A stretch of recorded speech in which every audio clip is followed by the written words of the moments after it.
پہنچ رہی ہے یا نہیں؟ میری اور آپ کی یہ سب سے بڑی عزت ہے کہ ہم اس دروازے پر بیٹھے ہیں۔ لوگ کہاں بیٹھے ہیں مجھے اس سے کوئی غرض نہیں ہے، مگر ہم جہاں بیٹھے ہیں وہاں سے جنت کا رستہ بنتا ہے۔ پہلو بدلنے کی جگہ نہیں ہے نا، اگر برابر والا گھٹنا سیدھا کرے گا تو برابر والے کو بتا کے کرے گا۔ مجلس میں یہی کیفیت ہے، میرے عزیزوں کو بیٹھنے کی جگہ نہیں مل رہی۔ بعض بچوں نے تو چھت اپنا لی ہے تو چھت پہ جا کے بیٹھ گئے ہیں۔ تو یہ کیفیت ہے نا، بدن کو تکلیف ہو رہی ہے مگر روح کو غذا مل رہا ہے۔ یہ ایسی جگہ ہے، اس گھر سے جڑنا میرا اور آپ کا ہمارا سب سے بڑا اعزاز۔ جی اگر 2 گھنٹے تک گلاب بیچنے والے کے دکے پر بیٹھ کر آؤں نا تو 4 گھنٹے تک میرے اندر سے گلاب کی خوشبو آتی ہے۔ ایسا ہی ہے نہیں؟ انسان اثر پذیر ہے، انسان اثر گزار ہے۔ ہم جس چیز میں کمزور ہوتے ہیں اس میں اثر پذیر ہوتے ہیں، اور جس چیز میں مضبوط ہوتے ہیں اس میں اثر گزار ہوتے ہیں۔ ہم اثر چھوڑتے بھی ہیں، اثر لیتے بھی ہیں۔ جس میں کمزور ہوتے ہیں اس میں اثر لے لیتے ہیں، جس میں مضبوط ہوتے ہیں اس میں اثر چھوڑ دیتے ہیں۔ یہ ہماری فطرت ہے، یہ ہمارے وجود کا حصہ ہے۔ جی اگر آپ 4-5 دن تک کسی سندھی بولنے والے کے ساتھ رہیں گے تو آپ بھی سندھی لہجے میں کچھ نہ کچھ لگے گا یہ سندھی ہے۔ یہاں وہ مرزا اسد اللہ غالب دہلی میں ایک جگہ سے دوسری جگہ جانے کے لیے انہوں نے تانگا روکا، تانگے والے سے طے پایا کہ اس محلے تک کتنے پیسے لوگے، اس نے پیسے بتائے، یہ بیٹھ گئے۔ آدھے رستے میں کہنے لگے روکو روکو، اس نے کہا جی ابھی تو دور ہے محلہ۔ کہنا نہیں وہاں تک میری اردو خراب ہو جائے گی۔ وہ تانگے والا بول رہا تھا تو اس کے بولنے کا اثر ان کے اوپر ہو رہا تھا۔ بہت بڑا نام سنا ہوگا، میرے بزرگ بیٹھے ہوئے ہیں، مفتی عنایت علی شاہ صاحب ملتان والے، جی بزرگ عالم تھے ہمارے۔ تو وہ میرے ایک اعتبار سے استاد بھی تھے، میں نے ان سے کچھ سیکھا بھی تھا۔ تو ایک دفعہ جب میں ان کے ساتھ شاگردی کے زمانے میں تھا تو اس کے کچھ دن بعد مجھ سے میرے کچھ دوست کہنے لگے کہ آپ کی مادری زبان سرائکی ہے۔ تو میں نے کہا نہیں میری مادری زبان سرائکی نہیں ہے۔ کہنے لگے آپ کے لہجے میں سرائکی لہجے کی لٹک آتی ہے۔ تو پھر مجھے یاد آیا کہ میں کیوں مفتی صاحب کے ساتھ رہا ہوں، تو مفتی صاحب کیونکہ سرائکی زبان تھے تو اس کا اثر میرے اوپر آیا۔ جی یہ ہمارے جو باہر بچے گئے ہوئے ہیں، امریکہ، کینیڈا، آسٹریلیا، یا بھی میرے عزیز بھی باہر ہیں، یہ لوگ یہ تو نہیں لیکن ان میں سے بعض لوگ جب واپس آتے ہیں تو توتلے ہو کر تو اردو بولتے ہیں۔ ارے بھائی کیا ہو گیا؟ کہنے وہ انگریزی بولتے ہیں نا، تو وہ اثر لے لیا۔ انہوں نے وہاں جا کے پنجابی انگریزوں کو نہیں سکھائی ہے، مگر انگریزوں سے سب کچھ سیکھا ہے۔ یہ ایک ماحول ہے، ہمارے بچے واپس آنے کے بعد ایک اپنا حلیہ پران اثر پذیر ہو جاتے ہیں۔ صحیح ہے؟ علامہ اقبال بھی تو جرمنی پڑھنے گئے تھے نا، وہاں جانے کے بعد تو علامہ اقبال کو وہاں کی رنگینیوں کا اثر لینا چاہیے تھا، مگر علامہ اقبال نے ایک روشن پیغام دیا ہے کہ اثر وہ لے جو کمزور ہو۔ اب وہ کیسے انہوں نے پیغام دیا؟ وہاں جانے کے بعد جب واپس آئے علامہ اقبال تو انہیں تو اور وہاں کی رنگینیوں کا یہاں اثر دکھانا چاہیے تھا، الٹا ہو گیا۔ یہاں جب واپس آئے تو اور بڑے انقلابی بن کر آئے، نہ صرف وہاں سے کچھ لے کر نہیں آئے بلکہ وہاں ایسا اثر چھوڑ کر آئے کہ میونخ یونیورسٹی جس کے اندر سے انہوں نے پی ایچ ڈی کیا تھا، اس یونیورسٹی کے اندر ان کے نام کا باقاعدہ ایک شعبہ قرار دیا گیا۔ انہوں نے کہا میں انگریزی میں پڑھوں گا، میں جرمن زبان میں نہیں پڑھوں گا۔ اتنا مضبوط طالب علم تھے علامہ اقبال کہ وہاں کے نظام تعلیم نے اپنی زبان تعلیم کی تبدیل کی، اور علامہ اقبال کی وجہ سے جرمن زبان کے بجائے وہاں کی یونیورسٹی کی زبان جو تعلیمی زبان ہے وہ انگریزی قرار دی گئی۔ اور آج بھی ان کے نام پر وہاں روڈ کا نام ہے، میں ہو کر آیا ہوں، دیکھ کر آیا ہوں ان کی وہ جگہ جہاں وہ رہتے تھے۔ وہ جس دریا کے کنارے بیٹھ کر وہ شعر کہتے تھے، وہ اسی پوائنٹ پر بیٹھ کر ہم نے ان کے اصالِ ثواب میں وہاں پر کچھ دیر کے لیے اہل بیت کی فضائل کو بیان کیا اور پھر ان کے نام کر دیا وہ۔ تو سوال یہ ہے کہ علامہ اقبال نے اثر کیوں نہیں لیا؟ تو اقبال نے 2 مصروں میں بتایا کہ میں اثر کیوں لوں بھائی، اثر کیوں نہیں لیا، وہ علامہ اقبال نے بیان کیا، سنا دوں۔ وہ کہتے ہیں خیرہ نہ کر سکا مجھے جلوے دانش فرنگ۔ فرنگی کہتے ہیں نا یورپ کو، فرنگی کہتے تھے یورپین کو، یہ فرنگ کہاں جا رہے ہیں بھائی؟ فرنگ گئے جی۔ علامہ خیرہ، آنکھیں جب پھٹی رہ جاتی ہیں کسی چیز کو ایک مرتبہ غور سے آدمی دیکھ رہا ہوتا ہے، اس سے متاثر ہو رہا ہوتا ہے، اس سے اثر لے رہا ہوتا ہے، تو اس مفہوم کو کہتے ہیں خیرہ نہ کر سکا مجھے جلوے دانش فرنگ، سرما ہے میری آنکھ کا خاک مدینہ و نجف۔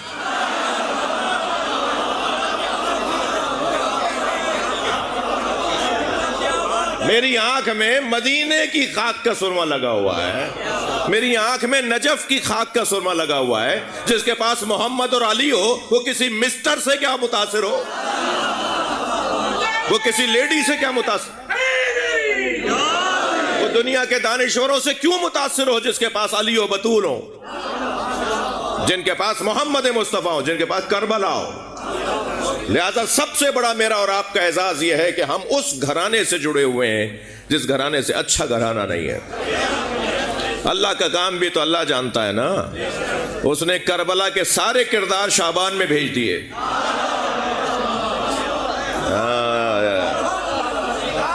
پہلے بہن آئیں گی سب کو بلانے کے لیے، تو سب سے پہلے جناب زینب آئی ہیں شعبان میں،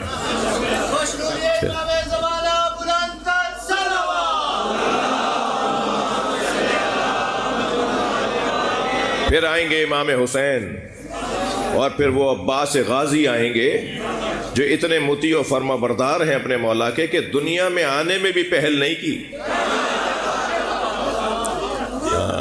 3 کو حسین آئیں گے تو 4 کو عباس، حضرت قاسم بھی اسی مہینے میں، حضرت علی اکبر بھی اسی مہینے میں، جی حضرت علی اصغر بھی اسی مہینے میں۔ کیا کمال ہے کربلا کا، اور جو کربلا کا بدلہ لینے والا ہے وہ بھی 15 کو آئے گا۔ لہذا سب خوشیوں کا مہینہ، اس مہینے میں اہل بیت کے گھر کی خوشیاں ہیں۔ البتہ عجیب بات ہے کہ ان کے تو فضائل میں بھی مصائب ہیں، یعنی فضائل سنتے ہیں تو آنکھوں میں آنسو آ جاتے ہیں۔ جی 3 شعبان کی مناسبت سے ایک شاعر نے کیا خوب کہا ہے، مظلوم کربلا کی ولادت کا روز ہے، اتنا ہنسو کہ آنکھ سے آنسو نکل پڑے۔ جی عجیب گھرانہ ہے۔ اس گھر کی پروردگار عالم نے، اب میں کچھ ایسا پڑھوں آپ کی خدمت میں کہ جو سارے مناسبتوں کو شامل ہو جائے۔ اس گھر کی اللہ نے قرآن مجید میں تعریف کی ہے۔ قرآن میں مسجد بنانے کا حکم بھی ہے، مگر اللہ ایک گھر کو یاد کر رہا ہے، جو میں نے آیت آپ کے سامنے تلاوت کی ہے، وہ سورہ نور کی آیت ہے۔ ارشاد ہو رہا ہے فی بیوت اذن اللہ، تھک تو نہیں رہے، فی بیوت اذن اللہ ان ترفع ویذکر فیہا اسمہ یسبح لہ فیہا بالغدو والآصال۔ حکم الہی ہے ان گھروں کی تعظیم کرو، ان گھروں کی تعمیر کرو جن گھروں میں صبح شام اللہ کا ذکر ہوتا ہے۔ گھروں کی بات ہو رہی ہے، مسجدوں کی نہیں۔ اس آیت میں مسجد کی بات نہیں ہے، مسجد کی آیتیں ہیں، مسجد بنانے کا حکم ہے، قرآن میں مسجد بنانے کا حکم ہے۔ آپ بناتے ہیں، جی آپ بناتے ہیں، آپ مدرسہ بھی بناتے ہیں، ہمارے بھائیوں نے بھی مدرسہ بنایا ہے۔ آپ مسجد بناتے ہیں، ہمارے بھائیوں نے بھی مسجد بنائی ہے، مگر دین پر خرچہ آپ اوروں سے زیادہ کرتے ہیں۔ سب مدرسہ بناتے ہیں، آپ بھی بناتے ہیں، سب مسجد بناتے ہیں، آپ بھی بناتے ہیں، مگر آپ دین پہ خرچہ اپنے بھائیوں سے زیادہ کرتے ہیں۔ کل قیامت میں اگر ہندوؤں نے، عیسائیوں نے، یہودیوں نے اللہ سے شکایت کی کہ یا اللہ میں دین سمجھنے گیا تھا، مسلمان مسجد میں آنے نہیں دے رہا تھا، کوئی جواب نہیں دے سکے گا، آپ جواب دیں گے، اللہ کو جواب دیں گے یا اللہ ہم نے مسجد کے ساتھ امام بارگاہ بنایا ہے، اس لیے تھا یہ حسین کا خیمہ ہے، ہر آنے والے حر کے لیے کھلا رہنا چاہیے، کوئی پابندی نہیں ہے، مسجد کے احکامات علیحدہ ہیں، مگر یہ امام بارگاہ ہے، یہ امام بارگاہ، یہ سب کے لیے ہے، جی یہ سب کے لیے ہے۔ اس گھر کو جو آپ بناتے ہیں نا، اس کی دلیل کیا ہے آپ کے پاس؟ یہ جو امام بارگاہ ہم بناتے ہیں، اس کی آپ کے پاس قرآن سے دلیل کیا ہے؟ پہلے تو یہ طے کر لیں یہ گھر ہے کس کا؟ یہ گھر ہے امام بارگاہ۔ زبانیں بدلنے سے لہجہ بدلتا ہے، کوئی عاشور خانہ کہتا ہے، کوئی عزا خانہ کہتا ہے، لکھنؤ والے امام باڑہ کہتے ہیں، ٹھیک ہے، اور ہندی زبان میں باڑہ اس جگہ کو کہتے ہیں کہ جہاں معتبر لوگ بیٹھتے ہوں۔ اب وہ جن کی زبان ہی وہ نہیں ہے وہ کہتے ہیں باڑہ، باڑہ تو ان کے یہاں کسی جانور کے لیے، تمہارے یہاں ہوگا جانور کے لیے، ان کی زبان میں وہ معتبر لفظ ہے۔ ہر لغت بدلتی رہتی ہے نا، ہمارے یہی نہیں ہے پنجابی ہر 200 کلومیٹر بعد بدل جاتی ہے، ہر 200 کلومیٹر بعد سرائکی بدل جاتی ہے، اردو بدل جاتی ہے۔ تو لکھنؤ والے باڑہ کہتے ہیں جہاں معتبر لوگ آ کے بیٹھتے ہوں، فلاں کا باڑہ، فلاں کا باڑہ، فلاں کا باڑہ۔ یہ باڑہ یعنی اوطاق، یہ وڈیروں کی اور چودھریوں کی اور جاگیرداروں کی اور بڑے حیثیت والوں کی جو اوطاقیں ہوتی ہیں جہاں پر معتبر لوگ بیٹھتے ہیں اسے کہتے ہیں باڑہ، تو امام باڑہ، ٹھیک ہے۔ عاشور خانہ، یہ حیدرآباد دکن والے عاشور خانہ کہتے ہیں، ہم لوگ پاکستان والے امام بارگاہ کہتے ہیں یا عزا خانہ کہتے ہیں، صحیح ہے۔ یہ امام بارگاہ کس کا ہے بھائی؟ امام کا ہے نا. مجھ سے اگر یہ بچہ پوچھے جب امام ظہور فرمائیں گے تو کہاں ٹھہریں گے؟ فرض کریں اسی شمالی اسی 152 شمالی، اس میں اگر امام آئیں گے تو کہاں ٹھہریں گے؟ اپنے گھر ٹھہریں گے بھائی. یا آپ نے ان کا گھر بنوایا ہوا ہے نا. یہ امام کا، اس کے بنانے کی دلیل کیا ہے؟ آپ سے پوچھ سکتا ہے نا کوئی بچہ جوان، کوئی میرا سنی بھائی، میرا بچہ سنی، وہ پوچھ سکتا ہے امام بارگاہ کیوں بناتے ہو؟ دلیل دوں؟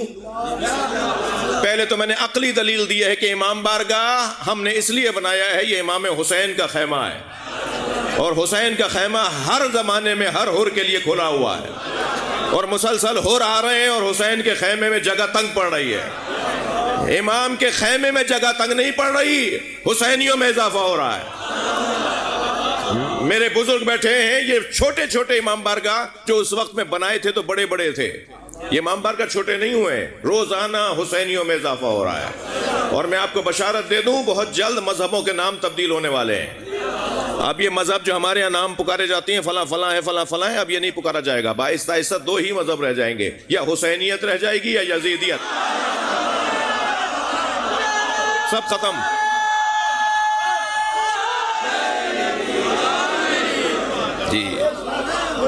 جی یہ امام بارگاہ آپ نے کیوں بنایا ہے؟ یہ آیت سورہ مبارکہ ہے، نور کی آیت.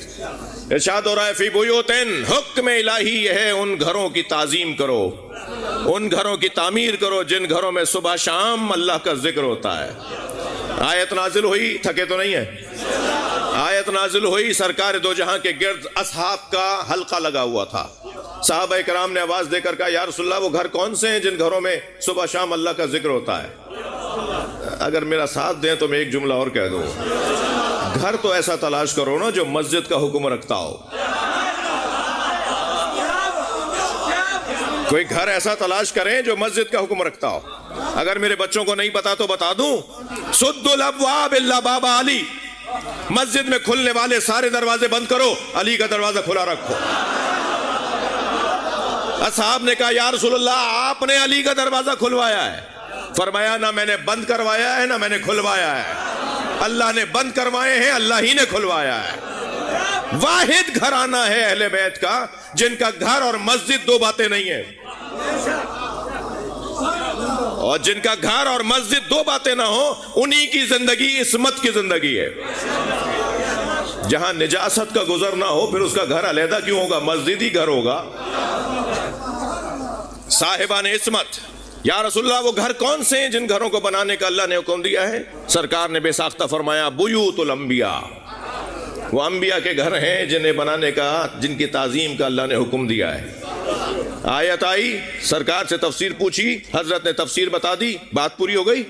کوئی گنجائش ہے یہاں آگے بڑھنے کی؟ آیت آئی، سرکار نے بتا دیا کہ بیوت الانبیاء ہیں، انبیاء کے گھر ہیں کہ جن کو بنانے اور جن کی تعظیم کرنے کا اللہ نے حکم دیا ہے. اللہ کا کام بھی تو اللہ کا ہے. حضرت ابوبکر کے ذہن میں ہی اللہ نے خیال ڈالا اور انہوں نے نبی کو آواز دے کر کہا یا رسول اللہ ھذا المکان منہا، یہ علی و بطول کا گھر ان میں سے ہے. اللہ کرے میری بات جائے.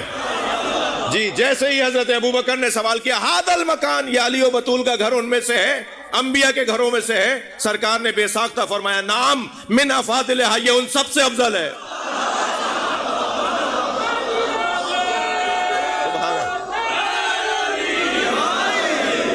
یہ ان سب سے افضل ہے. علی و بطول کا گھر انبیاء کے گھر سے افضل. جملہ کہہ دوں، علی و نبی کا، علی و بطول کا گھر انبیاء کے گھر سے افضل. تو گھر والوں کی وجہ سے ہوتا ہے. جب انبیاء کے گھروں سے ان کا گھر افضل ہے تو یہ انبیاء سے افضل کیسے نہیں ہوں گے؟ ہمارے نبی کے بعد، کلپ مت کاٹ دینا میرے بچوں، سرکار دو جہاں کے بعد سب سے بڑا مقام مولا علی کا ہے. سب سے بڑا مقام. اب سے 8 سال پہلے جب یہ نظریہ ہم نے ممبروں سے بیان کرنا شروع کیا تو پنجاب میں میرے ساتھ مسئلے ہونا شروع ہو گئے. ایک علماء کا بورڈ بٹھا دیا گیا اور وہاں ہمارے لیے کچھ طے ہونے لگا. تو جس کی جو محنت ہو اسی کے نام سے بیان کرنی چاہیے. علامہ ڈاکٹر محمد حسین اکبر صاحب لاہور والے، وہ اس میٹنگ کا حصہ تھے. جب ان کے پاس چراغ محفل آیا تو انہوں نے کہا یہ صرف شہنشاہ حسین نقوی کا عقیدہ نہیں ہے، ہم سب شیعوں کا عقیدہ ہے کہ ہمارے نبی کے بعد، سرکار دو جہاں کے بعد، خاتم النبیین کے بعد اس کائنات میں سب سے افضل وجود مولا علی کا ہے۔ جی توجہ ہے؟ تو جب یہ بات ہوئی تھی تو اس وقت میں بڑی دلائل دیے گئے تھے، بہت ہی سجی ہوئی گفتگو رہی، مگر یہاں میں صرف اتنا کہتا ہوا گزروں گا کہ ہمارے پاس دلائل بہت ہیں، اور ہمیں حق ہے کہ ہم اپنے عقیدے کا بیان بھی کریں اور اپنے عقیدے کو اپنے بچوں تک منتقل بھی کریں۔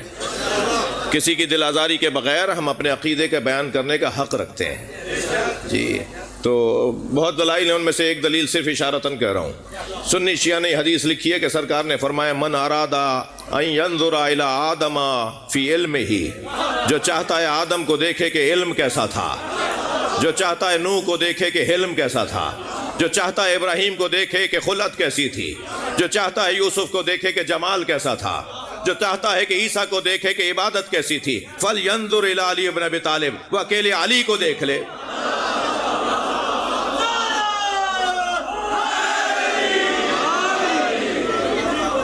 ان گھروں کی تعظیم، اس گھرانے کو اللہ نے معظم قرار دیا ہے۔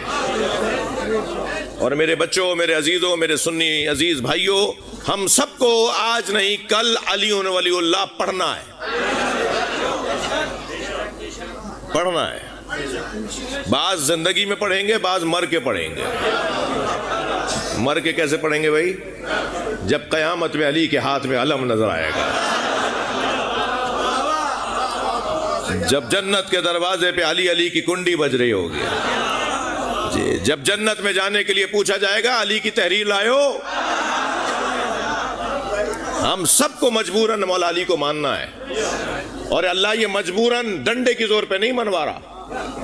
پروردگار عالم نے 1150 سال سے علی کے ایک بیٹے کو پردے غیبت میں رکھا ہوا ہے۔ اس سے زیادہ اور اختیار ہوتا ہے کوئی؟ صدیوں کو اختیار دے دیا کہ اپنی مرضی سے آؤ اس دروازے پر، اس سے زیادہ کوئی اختیار ہوگا؟ وہ چاہتا تو ڈنڈے پہ سب سے منوا لیتا، جیسے اس نے ہمیں مجبور رکھا ہے کہ فلاں ماں باپ کے گھر پیدا ہوئے ہیں، ہمیں مجبور رکھا ہے کہ فلاں زبان بولنے والے پیدا ہوئے ہیں، ہمیں مجبور رکھا ہے کہ ہماری 2 آنکھیں ہیں، ہمارے 2 ہاتھ 2 پیر ہیں، اس نے مجبور رکھا ہے کہ 2 کان ہیں، اس نے یہ سارے کاموں میں ہمیں مجبور رکھا ہے، فلاں گاؤں میں پیدا کیا ہے، فلاں شہر میں، یہ مجبور رکھا ہے۔ وہ چاہتا تو ہماری یہ مجبوری بھی لے لیتا، مگر وہ ہمیں مجبور نہیں منوانا چاہتا، وہ ہمارے لیے دروازے کھول رہا ہے۔ 1400 سال نہیں، 1150 سال میرے مولا امام زمانہ کو دنیا میں آئے ہوئے ہو گئے۔ یہ اختیار تو ہے کہ مان لو، سب کو آنا ہے اس دروازے پر، اور آنے والا آ چکا ہے۔ میری مراد یہ ہے کہ وہ دنیا میں آ چکا ہے۔ میں جس دن پہچاننے لگوں گا وہی دن ظہور کا ہوگا۔ وہ کسی غار میں نہیں ہے، کسی پردے کے پیچھے نہیں بیٹھے ہوئے، میرے امام حاضر ہیں۔ تھوڑی گردن ہلانا بات جا رہی ہو تو، ہم امام حاضر کو مانتے ہیں۔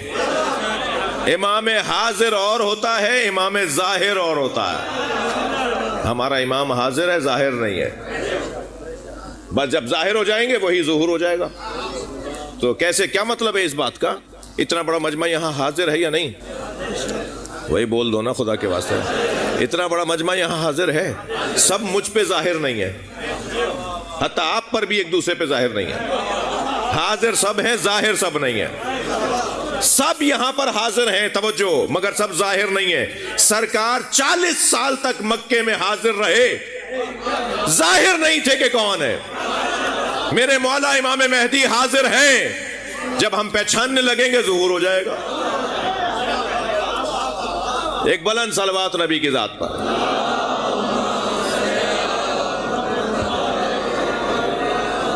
اس سے بلند صلوات ممکن ہے تو شوکت بھائی کو یہاں بٹھاؤ۔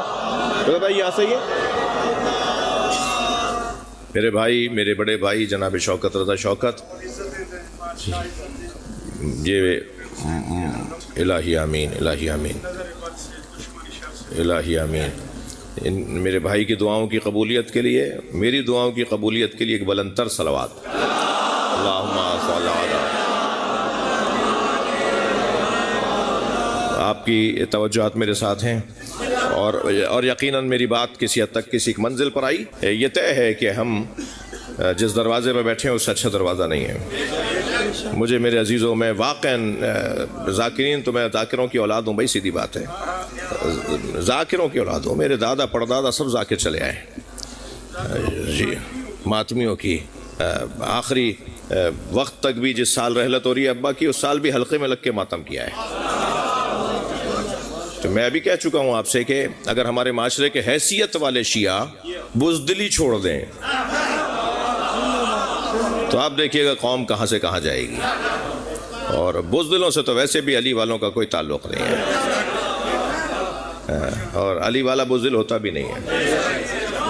3 لوگوں کو تو یا علی مدد بولنے سے پہلے 6 دفعہ سوچنا چاہیے. ایک کنجوس کو، کنجوس پیسے ہی نہیں نکلتا. امام بارگاہ کی فنیشنگ رہتی ہے اور محلے میں 50 لوگ ایسے رہتے ہیں جن کی 200 ایکڑ سے زیادہ زمین ہے جی. امام بارگاہ کی فنیشنگ 2 سال سے نہیں ہو رہی جی. مدرسے کی ٹوٹیاں بہہ رہی ہیں، مسجد کی ٹوٹیاں بہہ رہی ہیں، مدرسے کا دیوار گر گئی ہے، مگر پیسے ہی نہیں نکل رہا. مولانا اگر خمس دے دیں گے تو بچے گا کیا؟ زکوٰۃ دے دیں گے تو بچے گا کیا جی؟ یہ قوم دینے والی قوم ہے. ہماری الف بے ہے سخاوت، لہذا کنجوس کا مولا علی سے کوئی تعلق نہیں، جس کی جیب سے پیسہ ہی نہیں نکلتا جی. مولوی خمس کھا جاتا ہے. بھائی تم جو نہیں کھا کے کھا رہے ہو، جو نہیں دے کے کھا رہے ہو، مت دو مولوی کو. خود اپنے علاقے میں اپنا خمس لگاؤ، اپنے ہاتھ سے اپنے امام بارگاہ مسجد میں خمس لگاؤ جی. حساب جوڑو اپنی تاریخ کا. کنجوس اور علی والا یہ نہیں ہو سکتا. دوسرا نام بتا دوں، بزدل. بزدل علی والا نہیں ہوتا، گھبرانے والا، ڈرنے والا، ڈرپوک. اور تیسرا نام بتاؤں، تنگ نظر، چھوٹے دماغ والا، گھٹے ہوئے دماغ والا جی. وہ پنجابی ہے، وہ سرائکی ہے، وہ سندھی ہے، وہ پختون ہے. اچھا سادات میں بھی رضی اللہ تعالیٰ عنہ نہیں ہے.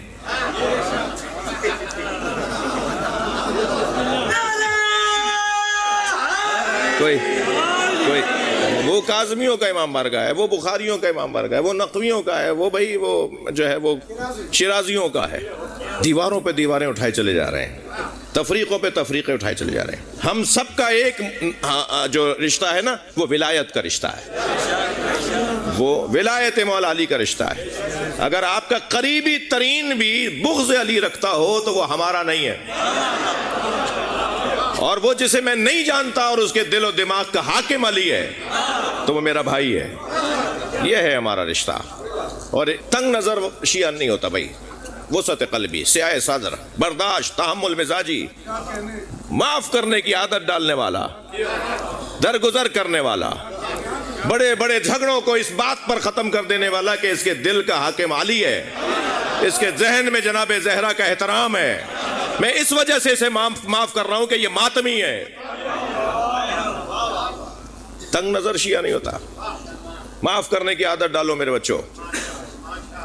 میں ایک روایت ہدیہ کروں گا. محشر میں اللہ سیدہ کو آواز دے کر کہے گا، فاطمہ جسے چاہو جنت میں لے جاؤ. اور سیدہ تلتقط، اللہ اکبر، حبل الجدی من حبل الردی. جیسے پرندہ ردی دانوں میں سے جید دانوں کو چنتا ہے، ایسے سیدہ محشر میں سے حب حسین رکھنے والوں کو چنیں گی،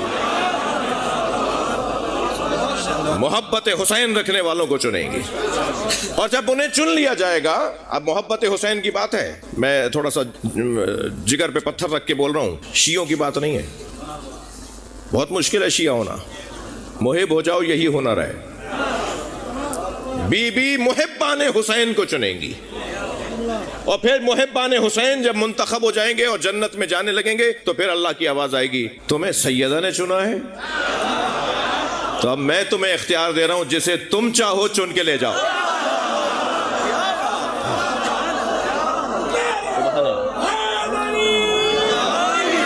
اب وہ لوگ جب چنیں گے نا، بس یہ روایت سنا رہا ہوں، پھر شوکت بھائی سے آپ استفادہ کریں گے. پھر وہ لوگ بھی چنیں گے، ان لوگوں میں سے کچھ لوگوں کو چنیں گے. تو جنہیں وہ چنیں گے نہیں، وہ کہیں گے کہ سیدہ کا چننا تو سمجھ میں آتا ہے،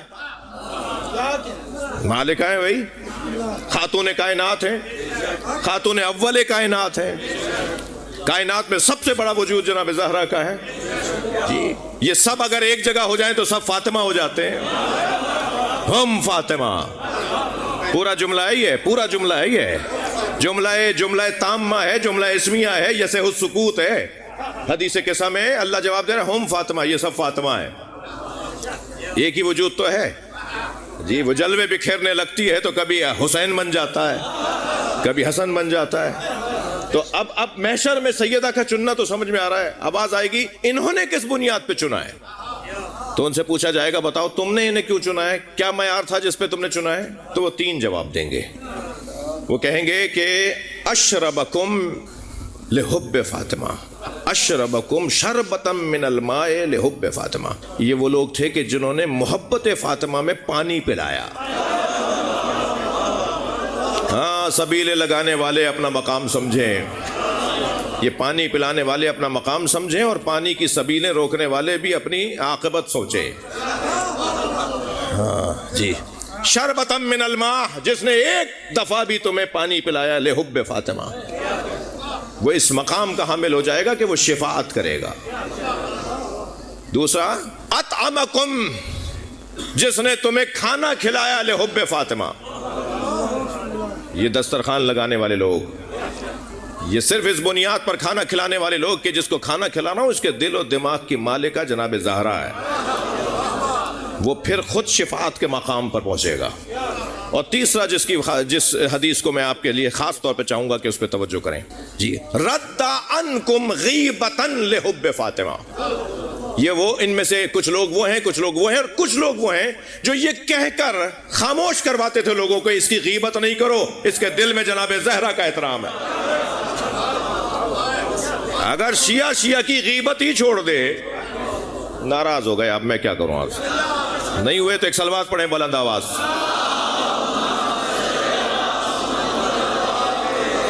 اگر شیعہ کی غیبت چھوڑ دے، تھک تو نہیں رہے؟ حدیث سنائیے، میں نے یہ بہار الانوار کے اندر علامہ مجلسی سے امام صادق سے نقل کیا ہے کہ اگر اس وجہ سے جا رہا ہوگا کہ رد عنکم غیبتا لحب فاطمہ، یہ روکتے تھے کہ اس کی غیبت نہیں کرو، یہ محب فاطمہ ہے، تو غیبت نہ کرنے والے کو یہ مقام ملے گا، تو معاف کرنے والے کو کتنا بڑا مقام ملے گا، درگزر کرنے والے کو کتنا مقام ملے گا۔ چھوڑ دو اس کو، معاف کر دو اس کو، درگزر کرو، اس لیے کہ یہ محب اہل بیت ہیں۔ اللہ ہمیں ان باتوں پہ عمل کی توفیق عطا فرمائے۔ آپ کی توجہات کا ممنون ہوں، استفادہ ہوگا میرے بھائی سے۔ آپ سب کے لیے دعا گو، خاص طور پہ میرے یہ بھٹی برادران جو تشریف فرما ہیں، جو ملک سے باہر تشریف فرما ہوتے ہیں، آپ سب کے لیے، اس علاقے کے لیے، پورے ملک کے لیے، عالم اسلام کے لیے، شعبانیوں کے لیے دعاؤں کی قبولیت، بلند تر صلوات۔